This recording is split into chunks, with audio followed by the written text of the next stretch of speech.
welcome back to another Shadow Priest Mythic Plus commentary video. I just want to start off by saying thank you for all of the feedback and the support.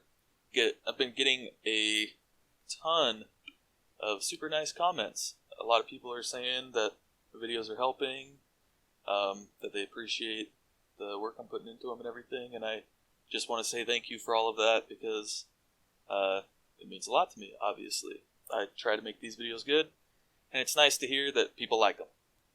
Okay, so going into this key, I'm going to try and talk about this like the last one, where I'm focusing more on Shadow Priest specific stuff. So this first pull, we're going to do the Flesh Giant with the 3-pack. Something to keep in mind here, the Fungi Stormer will do that Fungi Storm ability. Me and our DH both use our stop for it. So we stack our stops, which is not typically what you want to do. You'll want to go back and watch that over again, because what happens is he uses Incap or whatever it's called, and then I use my Psychic Horror on it, and so it's stunned for like 4 seconds or something, but then it immediately casts Fungi Storm again, and usually our tank will get the first one and I'll get the second one, but usually the first one is the one that it's casting as we run in to pull it, so there was a bit of a miscommunication there. And if you go back and watch, I kind of made up for it, because after my Psychic Horror fell off and it cast again, I Psychic Screamed it to interrupt the storm. So those storms are really important, and Shadow Priest has 2 different things that they can do to stop them. So like that one right there, I just stun it. Psychic Horror that's why I run Psychic Horror in this dungeon, is so that I can do that stop. And really, in general, Psychic Horror is almost always the go-to talent on that row. The only other option really is Last Word, I think it's called, the one that makes your silence 30 seconds instead of 45. That one's good if you're like in a triple range comp like this, where kicks are going to be a bit of an issue, but so far we haven't had that problem, so I haven't felt the need. And Psychic Horror gives you a lot of things that you can do. With these Spiteful Shades, I'm trying to give them a pretty wide girth. They 2-shot pretty much everybody, so you just back up and run away. You can CC them and everything, so it's not a huge deal to just like stun it and then walk by even. It's awkward with situations like this, where the shade is between you and where you need to go. But luckily, as a Vampire, we have Door of Shadows, and that's a great use for it. You just teleport behind him and run away. The shades do kill themselves, so don't worry about like sitting there and DPSing them, unless you're trying to drop combat for some reason, like your healer needs mana or something, then you can do that. But in general, we just try to CC them and run away. Something that I should work on is positioning myself as a pack is dying, so that, because I know that shades are going to come out after the pack dies, you should try to position yourself so that the shade is not between you and where you're going to go next. So try and think about your positioning and be a little more conscious of where the next pull is going to be, so that you don't end up with a shade between you and that spot that you need to be, because then you'll have to find some way around the shade or wait till it dies or whatever. For this pack, for these slime packs, this is like Shadow Priest's dream. You just basically pad right here. I'm doing like 18k DPS right now, just because there's like a million slimes. You could just Searing Nightmare like crazy. If you get really lucky and your legendary procs a lot of Mind Seer tentacles, then you can just do insane damage. It's mostly pad. Those slimes do need to die, right? So it's not like complete pad, but you're not doing anything crazy. You're just spamming Searing Nightmare. So we usually have our mages combust one of these or both of these packs at the same time, but Shadow Priest is pretty good at handling them, and I should probably mention it to my group more, to be like, hey, we can pull a lot of these and I can handle pretty much all of them. So on these Plague Belchers, you want to kill these as fast as possible. So right now I should be doing mostly single target stuff. Mind Seer, let me make a distinction. When you're doing any pack that has 3 or more targets all close to each other, you should Mind Seer instead of Mind Flay. The reason you want to do that is because Mind Flay, while you're channeling it, will generate 3 insanity every tick, regardless of how many targets there are. And Mind Sear will generate 1 insanity every tick for every target that it's hitting. So in a situation like this, where there's like 7, it'll generate 7 insanity every tick. And so even if you're not Mind Searing so that you can use Searing Nightmare, you're better off using Mind Sear just to get more insanity. That way you can dump more Devouring Plagues into targets and stuff like that. The AoE damage from Mind Sear is not the biggest reason that you're using Mind Sear in a pack of 3+ targets. It's mostly for the insanity gen, although the AoE damage is helpful. So yeah, anytime that you have 4 or more, your Mind Sear is going to give you more insanity than just Mind Flay. So try to do that. The whole point of Shadow Priest is that you want to try and get as much insanity as possible, as fast as possible, and then dump it all into your spender spells. So Searing Nightmare and Devouring Plague. On these Manifestations of Pride, like I've said before, I typically VE Vampiric Embrace around 10 to 14 stacks, depending on how the healing situation is looking. As a Shadow Priest, you have some decent off-healing capabilities, some really passive off-healing capabilities too. So like, you can just press one button, Vampiric Embrace, and then you don't change anything else about your rotation, and you'll heal people pretty well. So that's one thing that you should keep in mind whenever you're doing a pack that's particularly deadly. Keep an eye on all your teammates' health. Keep an eye on your healer and their mana and how they're feeling about the pull. Like, if people are dying pretty handedly, then maybe it's a good time to pop Vampiric Embrace. Your healer should take the lead in any and everything healing-wise. So if your healer says, I'm going to pop wings, I don't actually need Vampiric Embrace here, trust your healer, and then if things go wrong and you did actually need it there, then it's on them, not you. So one of the biggest things that'll improve your play is looking for situations where you can help the team, right? So like that Vampiric Embrace example, you should be trying to find spots where Vampiric Embrace will maybe help you do stuff that you wouldn't typically be able to do. So like on a prideful pull like that, maybe with a weaker healer or without my Vampiric Embrace, more of us would die, or we wouldn't be able to kill the prideful as quickly or whatever. So that's a great spot to use it. On these Plague Stomps, for this first boss, it's just a single target fight, so you want to keep all 3 dots up on the boss as much as you can: Vampiric Touch, Shadow Word Pain, and Devouring Plague. But with the specific thing that you can do as a Shadow Priest is that when the Plague Stomp comes out, I try to Power Word Shield right before it hits me. So as he's casting Plague Stomp, I'll cast Power Word Shield.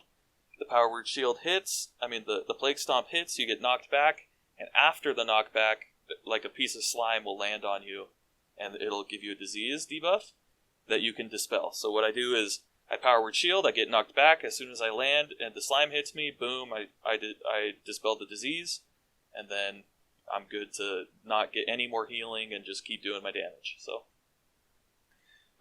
these guys, as you can see on the tank right now, he has 3 stacks of a 22-second long debuff. You can dispel those as well. So if you don't have a paladin in your group like we happen to have, that's something that is a huge deal on high fortified keys, is making sure you dispel those, because that dot is really deadly. That's something to keep in mind while you're doing keys or whatever. Something else I want to mention is that a cool little trick you can do with Vampiric Embrace is it takes like a percentage of whatever single target shadow damage you do, and it spreads it to a nearby ally as healing, right?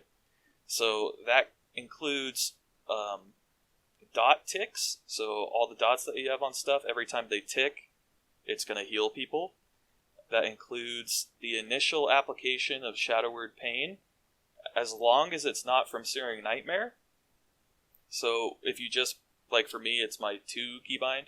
If I just press 2 and put Shadow Word Pain on something, that first initial hit will heal a nearby ally if I have Vampiric Embrace running. Your Mindbender, every auto attack from your Mindbender counts towards Vampiric Embrace healing. Devouring Plague Ticks, obviously. Void Bolts count. Actually, there's a cool, unique interaction is that when you use Void Eruption, all of the little tendril thingies, the little like black bolts that fly out and hit everything, each one of those is technically a single target spell. So if you have a big pack and you use Void Eruption on it, and you have Vampiric Embrace active, every single thing that gets hit by one of those counts as a heal for your Vampiric Embrace.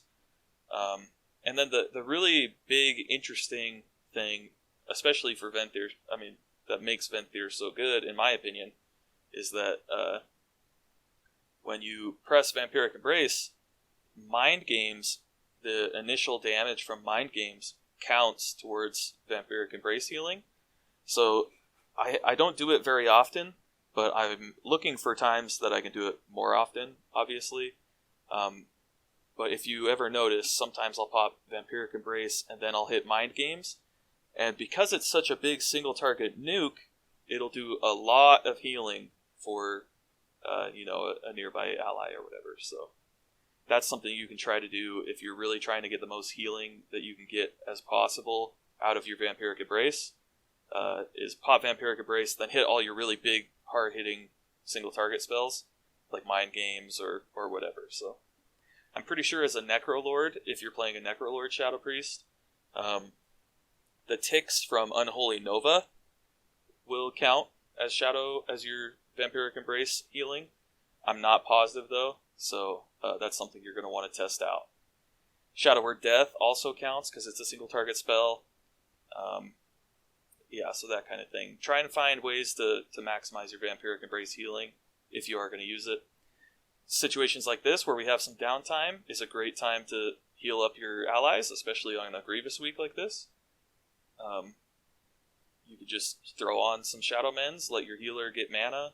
You've got nothing else to do anyway. We were waiting for that patrol to walk by, so may as well help out. And then, we move on to this next pack with the Slime Tentacles. The one Slime Tentacle, I should say. In this pack, we're just trying to get the Plague Borers to explode on everything. So I'm just single targeting this Slime Tentacle, basically, and padding a little bit with Searing Nightmare on the other stuff. The thing that's most important there is just to use Mind Seer, because there were like 5 or 6 targets right there. But then, on this tentacle, you want to focus down the Plague Borers so that they will start their explosion thing. Actually, these are the Plague Borers where it's timed, so really you just want to focus down the tentacle so that it dies as fast as possible.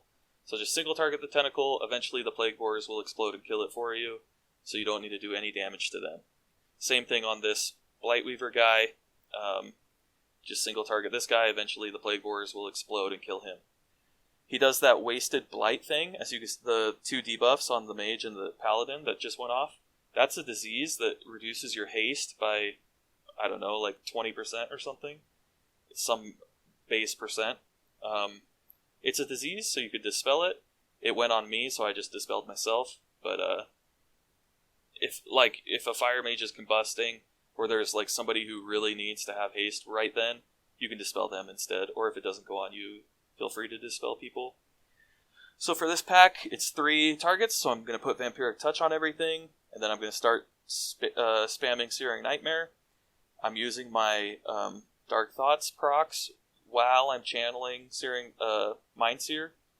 I'm using Mind Games off cooldown as soon as it's up, and then we're kicking these Gripping Infections when we can, the Pestilence Bolts. I got rooted by one of the Gripping Infections, and a Spiteful Shade is coming, so I'm super scared. Pop Dispersion, run away, almost die. Luckily I survive.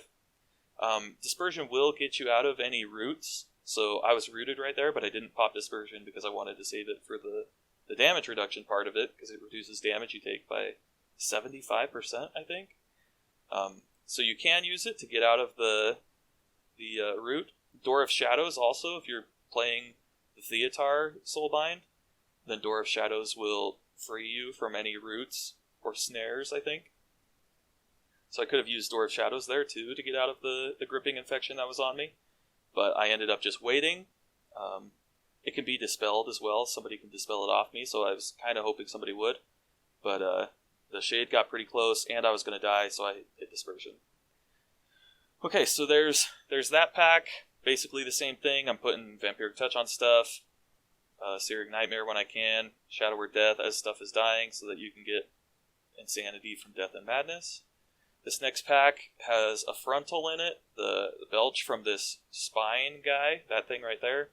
So our mage just got hit by it, and it actually procs his Night Fae thing, wow. So you want to make sure you're not in front of it. That's kind of a blunder by our tank as well as our mage. They both kind of messed up there, so yeah, just make sure you know where that guy's pointing, because the belch is going to kill you. And then this is 2 targets, so I'm trying to keep Vampiric Touch and Shadow Word Pain on everything. And then I'm mostly using Devouring Plague. I'm barely touching Searing Nightmare, if at all. And in fact, I probably shouldn't be using it at all here. So I just Vampiric Touch, Shadow Word Pain, and then Mind Blast when I can, and then fill with Mind Flay because there's only 2 targets. And whenever I have enough Insanity, I hit Devouring Plague. And it doesn't matter which one you hit Devouring Plague on, as long as you're spending your Insanity for Devouring Plagues. In case you don't know, Devouring Plague can be... You can use it on if there's already one active on the target, and you will lose no damage from it. The way Devouring Plague works is that if you already have Devouring Plague on a target, and you cast another Devouring Plague on the same target, it'll take whatever damage the first Devouring Plague had left, and it will add it to the new Devouring Plague. So let's say your Devouring Plague ticks for 500 damage every tick, and you have 2 ticks of it left, so there's like 1,000 damage left on the dot, and then you cast another Devouring Plague on top of it, then your new Devouring Plague, I'm going to get hit by this. Oh, I dodge it, nice. Your new Devouring Plague is going to do the normal amount that it would, plus that 1,000 damage. So each tick is going to be a little bit higher, because it'll spread out that total damage over the course of the dot, right? Okay, so we go into the boss, we pop Lust, I hit my pot, and then I start hitting all my abilities, right? So before the opener for Shadow Priest is pretty simple. You just want to dot, you want to do Vampiric Touch, and then Shadow Word Pain, and then Mind Blast. If you have more than 50 Insanity at that point, you want to cast a Devouring Plague. You hit Mind Games, and then you get into Void form. And as long as you're running Hungering Void, which I'm doing here, your number one priority is casting as many Void Bolts as possible, and keeping your dots active. So the Void Bolts will help keep your dots active, and it will also extend the length of your Void form. And if your crit is high enough and you're lucky enough, you can make your Void form last up to a minute, maybe even a little more. Like that first Void form I had on this fight was like about a minute long. So I mean that's pretty good. So you can get a lot of Void Bolts in that window. Yeah, and then you're just back to your, regular rotation. You're just Vampiric Touch, Shadow Word Pain, and then Mind Blast off cooldown. I use my Mind Bender pretty much whenever it comes up. It doesn't really matter. I mean, there are a couple key moments where you want to use it, like you want to use it when you have as much haste as possible, because your Mind Bender's attack speed is affected by your haste. So that's important. We almost don't kill this slime here, but we managed to kill it with a second left. And then we're focusing this purple slime. So yeah, anyway, with the Mind Bender thing, it's affected by your haste, so you want to make sure you use it when your haste is high.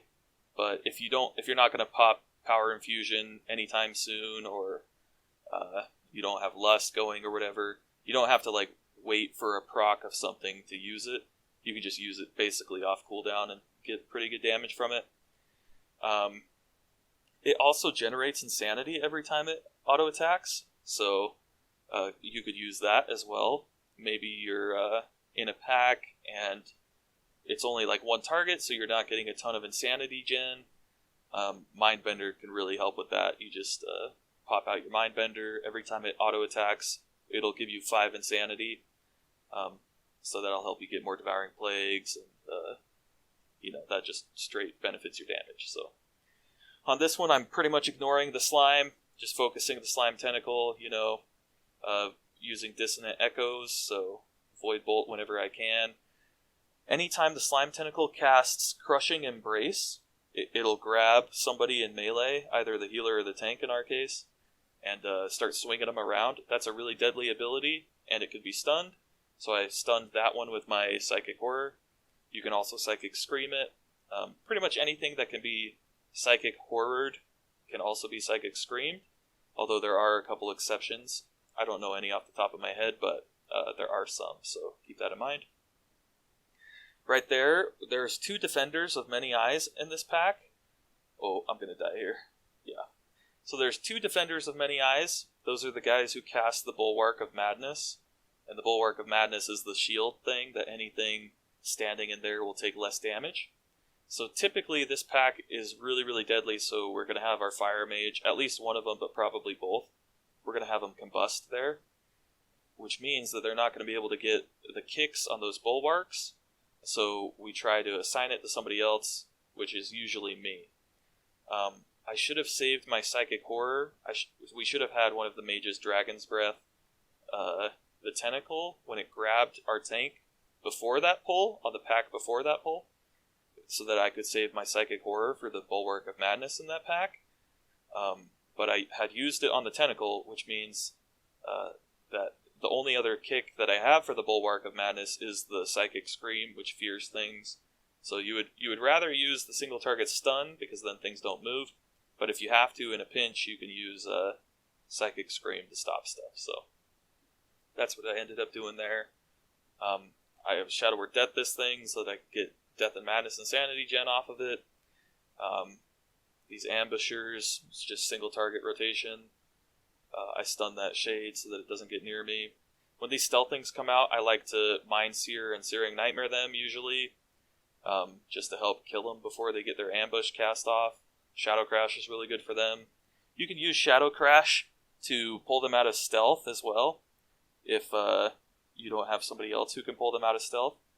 If you see where they spawn before they go invisible, you can just throw your Shadow Crash over there and it'll pull them out of stealth, and then you guys can all hit them. Right here on these 4 targets, I put Vampiric Touch on the 3 that are going to live a while. Don't really care about the Venom thing, because it's a pet anyway, so it's not going to do a ton of damage. And it's going to die within like 12 seconds or so.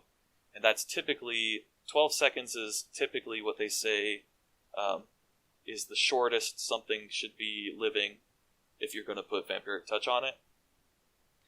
The general guidance is if something's going to live less than 12 seconds, it's not worth putting Vampiric Touch on it, which is why I don't usually put it on those Venom things, because they have 50k HP, which is not enough to live more than 5 seconds, so there's no point.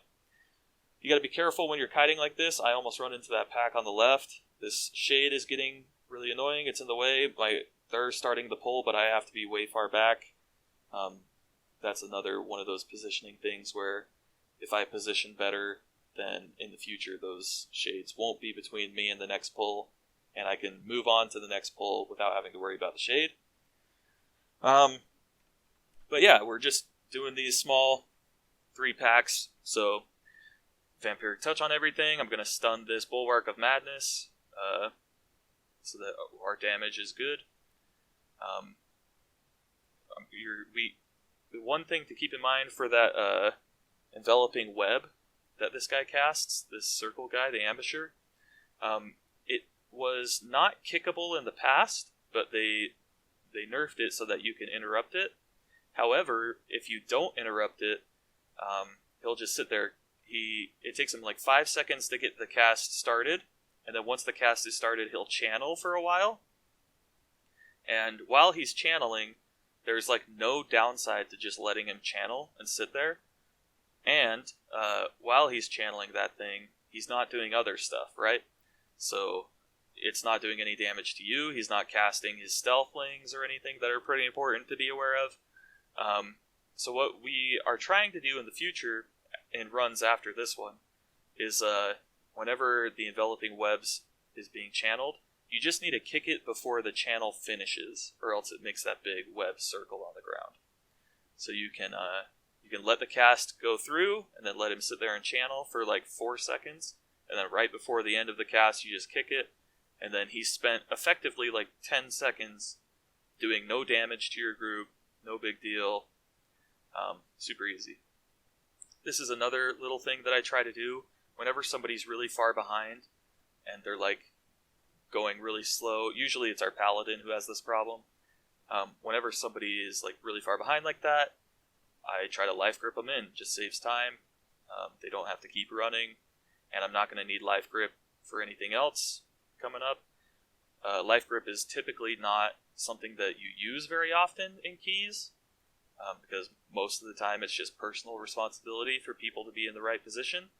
But it has some pretty nice cases like that. Like if your paladin is running super slow because she doesn't have her horsies anymore, so she's just like a wheelchair class basically, where can't move very quickly. I run body and soul in every single key, so I power word shield myself. I run pretty far ahead, and then I will grip her along so that we can get on to the next pack and keep moving, because it's all about speed, right? A good use of Shadow Crash on this boss fight is that those guys who are stealthed in the center of those circles, these brute assassin dudes, Shadow Crash works to get those guys out of stealth. So a lot of the time the tank will drag the boss to all of them so that you can get them out of stealth. But if you have like Flame Strike from a Fire Mage or Shadow Crash from us, as Shadow Priests, you can just throw a Shadow Crash over there. If you're lucky and there's two close together like this one over here, your Shadow Crash can hit both, and you can get both of them out. Our Demon Hunter jumped over there, so my thing didn't really matter, but it's something that you can do to help out. So keep that in mind. Other than that, I don't bother putting Vampiric Touch on any of those assassin dudes because they're not going to live long enough. And then I'm just single target focusing the boss. So Vampiric Touch, Mind Games off cooldown, Shadow Word Pain, and then I try to sit there and cast as much as possible with this Shadow Ambush thing. But then as soon as it's running out, you need to get out. So on a high enough tyrannical key, that Shadow Ambush can... we haven't done a key where it's one-shot me yet, but I'm sure that eventually that Shadow Ambush will be able to one-shot you. So that's a great time to use Dispersion if you get that thing on you. There's not a ton of other one-shot... I don't think there's a single other one-shot mechanic in that fight. So if you get that Shadow Ambush on you and you run out, disperse right before it hits you. It'll hit you and do not a ton of damage because you dispersed, and then you cancel Dispersion and run back in. In case you're not aware, anybody who's watching, Dispersion can be canceled.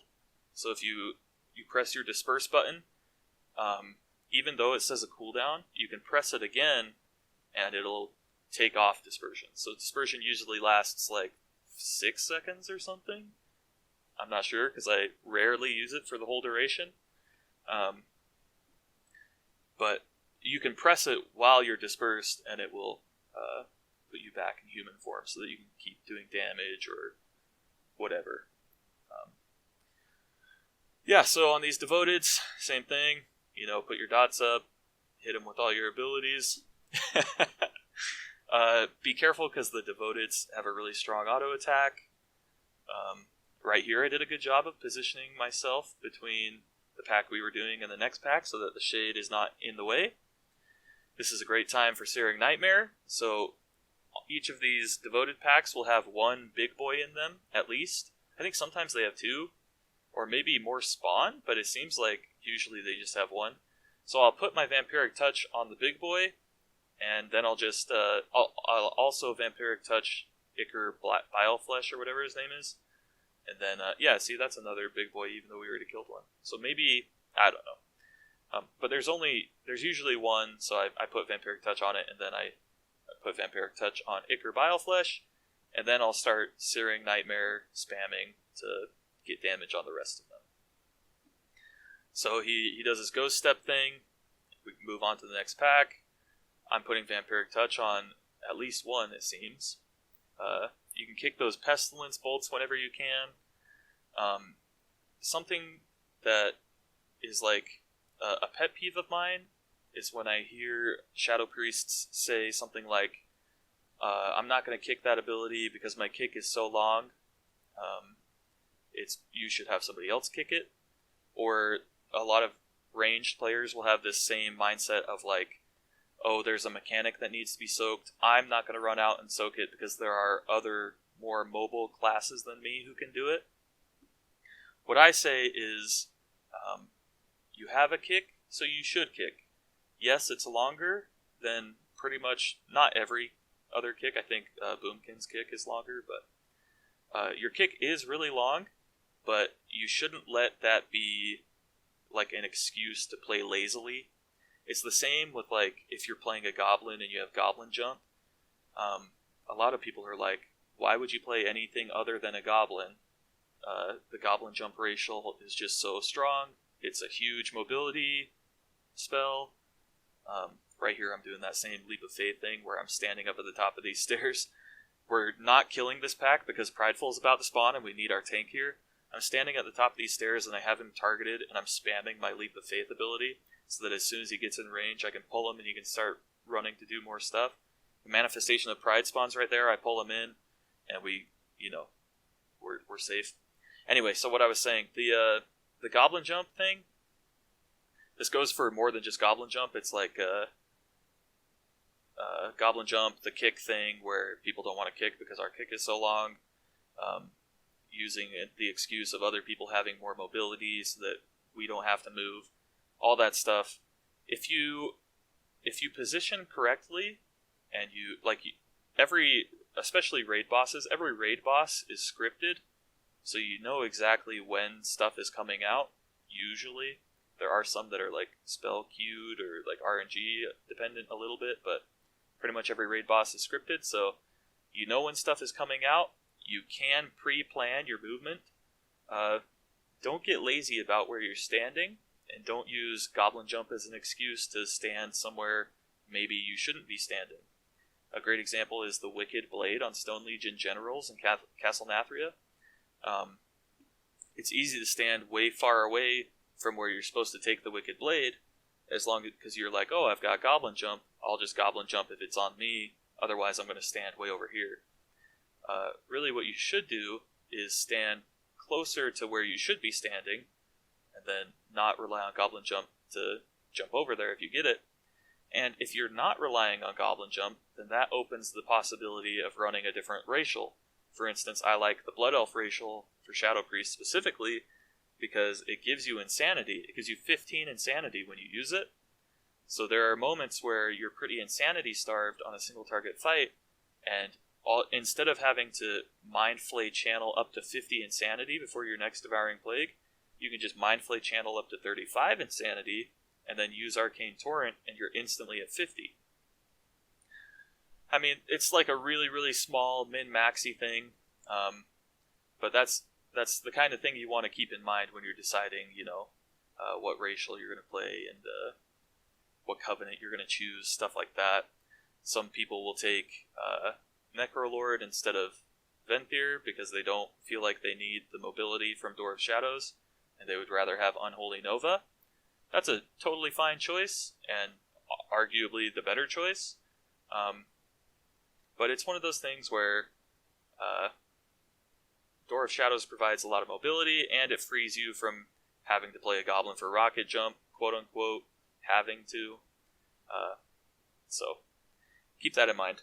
On this last pull, this last boss, during these intermissions, you need to be careful about threat on these Plaguebound Devoted ads, because they have really, really strong auto attacks.